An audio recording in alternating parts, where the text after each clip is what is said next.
Hello everyone, সকালটা শুরু হয়ে গেছিল কচুরির সাথে।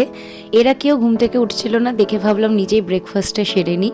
তারপরে এসে গেছিলো চা। অনেকটা বেলা করে আমরা হয়ে গেছি রেডি। তো ফাইনালি আমরা এখন বেরোচ্ছি, নিজেরাও জানি না কোথায় যাব, কিন্তু চলো যাওয়া যাক। তো আমি আর কৌশিক এখানে রাস্তা দিয়ে এনজয় করতে করতে যাচ্ছিলাম, আর সিমি আমাদেরকে বকা দিচ্ছিল যে রাস্তা থেকে সরে দাঁড়া। তো আমরা এখনো টোটো পাইনি, ফাইনালি পেয়ে গেছি টোটো। আর আমি আর কৌশিকী কানে হেডফোন গুঁজে নাচতে নাচতে যাচ্ছিলাম। এর থেকে তুহিন ফোন করে আমাদেরকে জানালো যে ওর গাড়ি পুলিশে ধরেছে।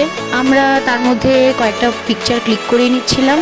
তো ফাইনালি তুহিন তার 500 টাকা গচ্ছা করে চলে এসেছে এখন রোজে। আর আমরা এই খুশিতেই এখন খাচ্ছিলাম কিছু খাবার। হাতের অবস্থা আমার খুব খারাপ, আর এরা কেন এত এনজয় করছিল আমি জানি না, এরা কি করছিল এত নাচ গান। তো তারপরে আমরা বেরিয়ে যাচ্ছিলাম, এখন যাব বাড়ি। সঞ্জয়ের এই আনন্দে গলাটা চিপে ধরছিলাম যাতে সব সম্পত্তি আমার হতে পারে। তো চলো দেখা করছি নেক্সট ভিডিওতে। চ্যানেলটাকে লাইক, শেয়ার আর সাবস্ক্রাইব করে দিই।